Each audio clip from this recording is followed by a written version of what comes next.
Sarong tindahan sa Barangay Port Junction Norte, Ragay, Camarines Sur, anilaog nin mga daipa na bibisong mahabon alas 5:30 nin maagahon kaining Sabado, Nobyembre 23. Nalalay kan mga sospek ang 200,000 pisong cash na pagsadira ni Arnel, 52 anyos, residente ka na sabing lugar. Sigun kay Police Corporal Jonald Zamudio, an Assistant Public Information Officer kan Ragay Municipal Police Station, sarong concerned citizen ang nagpaabot sa indanin impormasyon dapit sa insidente. Susug sa investigasyon, nalalay kan mga kagibuan sa piggy bank na piguhulugan kan biktima kan sa iyang mga dilihensya na nakatago sa pagrugaring kaining tindahan. Napag-araman man na may mga CCTV sa tindahan, alagad hiniro subuot kan mga sospek nga ni dai mahagopan sa idang panghabon.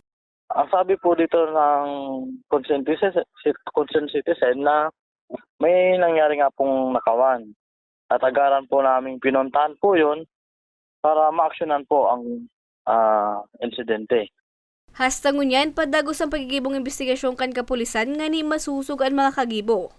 Siguro po, masabi po natin na matagal na po itong minamanmanan ng ating suspect dito.